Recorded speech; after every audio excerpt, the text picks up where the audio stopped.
রাজনীতি আছে না নাই?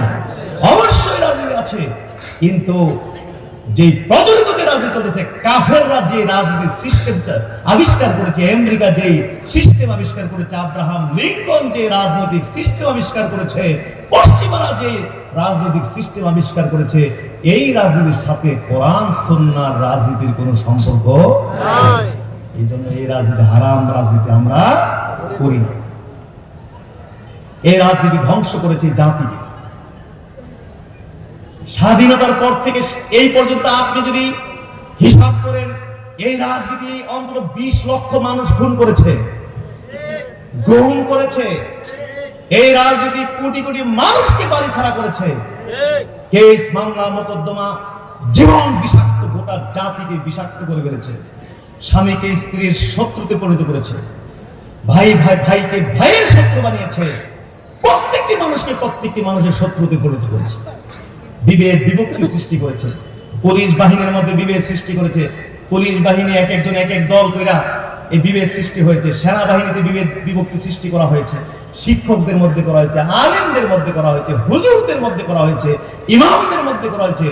টোটালি ভাঙতে ভাঙতে ভাঙতে ভাঙতে এখন মানুষের অন্তর থেকে দয়া মায়া উঠতে উঠতে উঠতে উঠতে এখন মানুষ খুন করে মানুষ রং চায়। মানুষ কি চায়? মায়া দয়া বলতে এখন আর কিছুই সমানে পিটাচ্ছে, মারছে, কোপাচ্ছে, আর চতুর্দিকে ভিডিও করছে, আর মনে মনে ভাবছে যে এই জায়গাটার মধ্যে ঠিকভাবে কোপটা দিত তাইলে ভিডিওটা সুন্দর হইতো, এবং যদি ছেড়ে দিতে পারতাম তাইলে ভিউ বেশি মানুষ দেখলো, হইলে আমার ভিউজ বিজনেসটা একটু জমজমাট হইল। ইন্নাল্লাহ, পশুরা মানুষের চেয়ে অনেক ভালো হয়ে গেছে।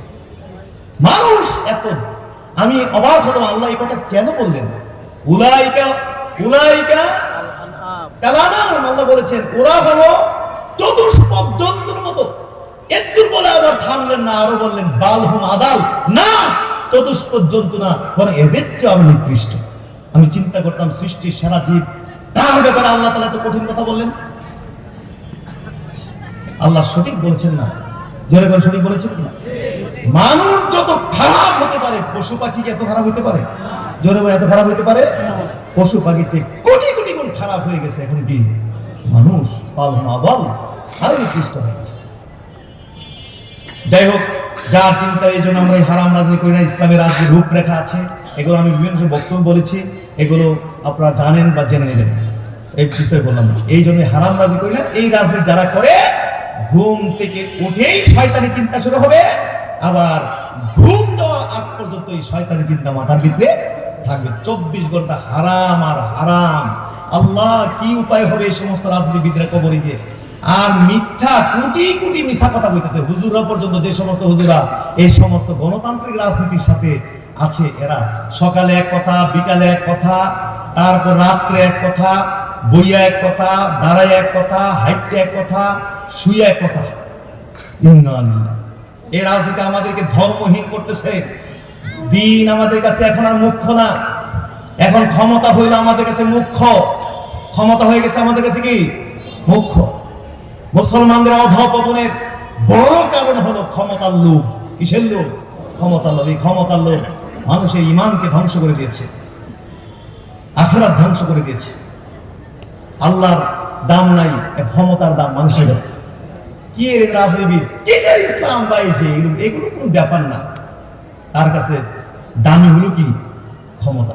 বলে আমার আল্লাহর কাম নাই, আমার রসুলের কাম নাই, আমার আখিরাতের কাম নাই, আমার ঈমানের কাম নাই, আমার জান্নাতের কাম নাই। আমার যেমনি হোক আমার মেম্বার অনলাইন করি। আমার যেমন কি অনলাইন মেম্বার হইতে হবে, চেয়ারম্যান হইতে হবে, এমপি হইতে হবে। ঈমানের গোষ্ঠী কিনা ঈমান দরকার নাই, ক্ষমতা দরকার। মন্দিরে গিয়ে, সেখানে গিয়ে শারদীয় শুভেচ্ছা জানায়, আপনার সেখানে গিয়ে রোজা পূজাকে এক করে ফেলতে পারে, হিন্দুদের অনুধ্বনি মুসলমানদের আজানকে এক করতে পারে।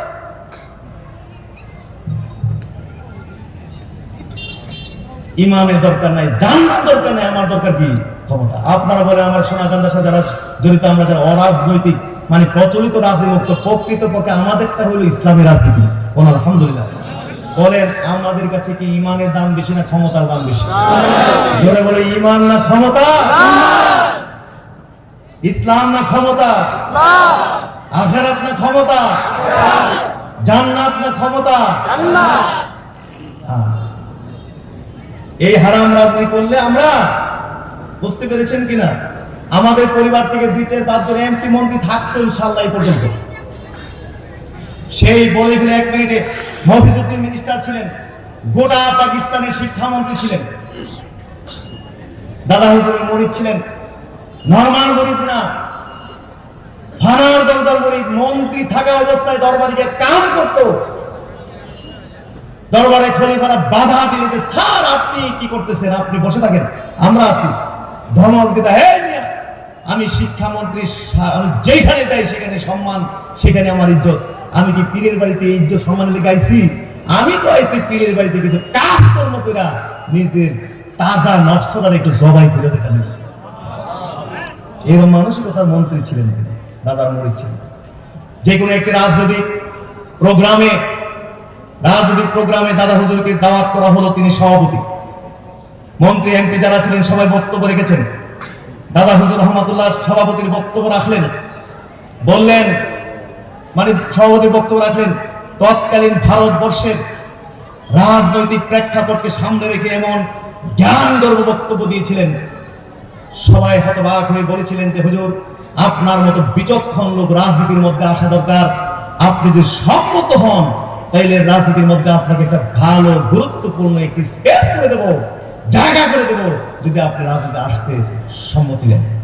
দাদা হুজুর বলেছিলেন, দেখুন, আমার দেশে রাজনীতি করার মতো লোকের কোনো অভাব নাই, আমার দেশে রাজনীতি করার মতো লোকের অভাব নাই। আমার এলাকা অন্ধকার, আমার এলাকার মানুষ নামাজ চিনে না, রোজা চিনে না, আমার এলাকার মানুষ হালাল চিনে না, হারাম চিনে না, পর্দা চিনে না। অতএব আপনারা রাজনীতি নিয়ে থাকেন আর আমাকে আমাকে আমাকে দিন কায়েমের জন্য একটু সুযোগ দেন। আরো জোরে সুবহানাল্লাহ। সেই 75 বছর আগে যদি ওই মন্ত্রী এমপিদের অফার দাদা হুজুর গ্রহণ করতেন, আর 75 বছর ধরে যদি আমাদের পরিবার এই রাজনীতি করে আসতো, তাহলে এতদিনে ইনশাআল্লাহ 2-4-5 জন আমাদের বংশ থেকে এমপি মন্ত্রী হইত। এবারও যদি আমি ইলেকশন করি,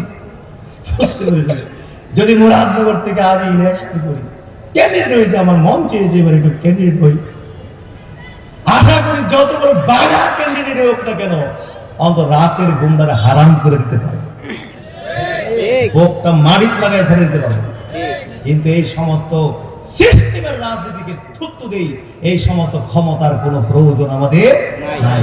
যেই ক্ষমতা আমাদের ঈমান ধ্বংস করতে পারে, যেই ক্ষমতা আমাদের আখিরাত ধ্বংস করতে পারে, যেই ক্ষমতা আমাদের চরিত্র ধ্বংস করতে পারে, যেই ক্ষমতা আমাদেরকে কোটি কোটি মিথ্যা কথা বলাইতে পারে, যেই ক্ষমতা আমাদেরকে গীবত করাইতে পারে, গালিগালাজ করাইতে পারে, মানুষ খুন করতে পারে, আমি এই সমস্ত রাজনীতি আমরা সবাই মিলে প্রত্যাখ্যান করি। কি বলেন, ঠিক কিনা?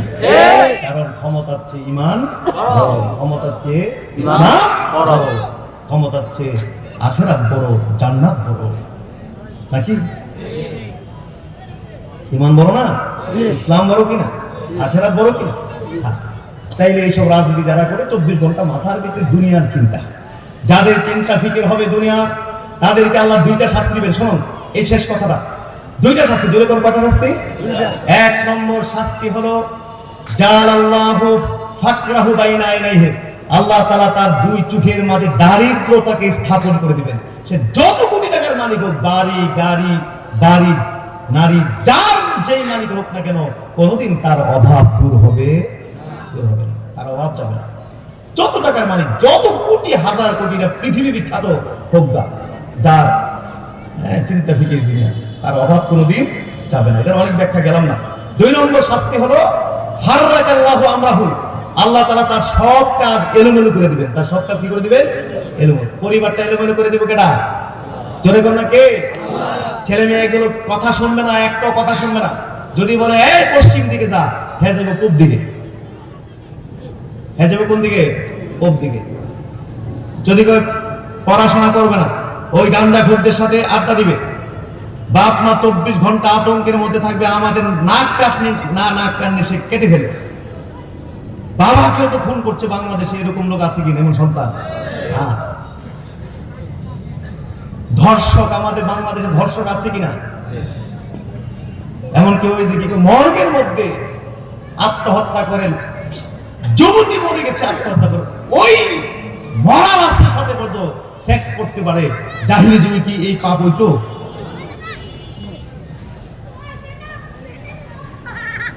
হাজরিন, স্ত্রী মেয়েকে যদি বলে যে এই পর্দায় থাকবা, 5 ওয়াক্ত নামাজ পড়বা, বৃদ্ধাঙ্গুল আপনার দেখাইব যেমনে মন চায় এমনি চলমো, তুমি কি সিরবানি?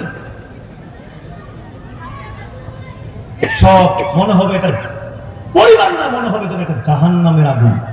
এটা কি জাহান্নাম মনে হবে, এরকম আসলে নাই। কেন? আমরা আল্লাহর কাজ গুছাই দেই নাই, এলে আল্লাহ আমাদেরকে এলোমেলো করে দিয়েছে। কিয়ামত পর্যন্ত এই সমস্যা দূর হবে না যতক্ষণ পর্যন্ত আমরা জায়গা মতো না আসবো। কন্যা সুবহান। ওই যে আরব দেশ, এই দেশগুলো সব আল্লাহর কাজ তারা গুছাই দেয়, এদিকে আল্লাহ তাদের সবকিছু কি দিচ্ছেন? গুছাই দিচ্ছেন। সুতরাং জায়গা, আসল জায়গা থেকে আমাদেরকে মেডিসিন গ্রহণ করতে হবে, দিক নির্দেশনা নিতে হবে। যাকে তাইলে চূড়ান্ত কথা, আমরা 5 ওয়াক্ত নামাজ পড়বো, রাজি আছি কিনা? আমাদের হেফাজত করতে রাজি আছি? জোরে বলুন আমিন। আমরা আমাদের আয় উপার্জন হালাল ভাবে উপার্জন করতে রাজি আছি কিনা? হাত করতে পারবো কিনা ইনশাআল্লাহ? জোরে বলুন আমিন।